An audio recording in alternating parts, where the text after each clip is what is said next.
candidate do you think Joe Biden would be if he had to face Trump? I think he'd be tough. I told the president that I think Joe Biden's got a good reputation, and he'd be tough.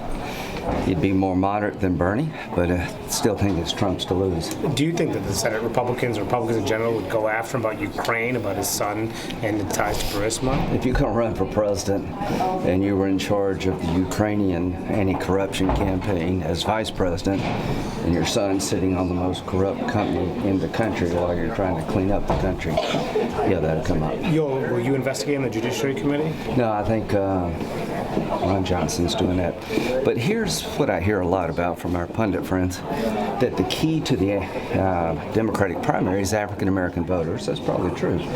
But here's what I think. More and more African American families are beginning to realize that the key to better schools, better jobs, and safer communities is with the Republican Party and our policies.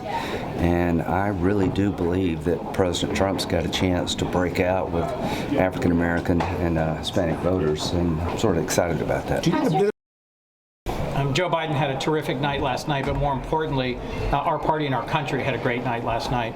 Millions of American voters across more than a dozen states came home to supporting Joe Biden, someone they've known and someone who knows them. Senator Sanders has argued all along that his campaign and his candidacy will bring out a record number of voters who hadn't participated previously. The numbers last night show differently.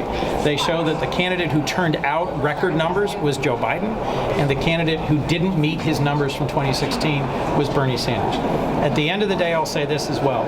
Joe Biden, in his victory speech last night, in his comments in Los Angeles, talked about how to bring the country together, how to bring the party together, and how to move us forward. That's the focus he's going to bring to the next step of this campaign.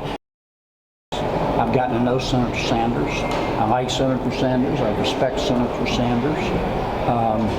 I listen to Senator Sanders. I don't agree with Senator Sanders on virtually anything.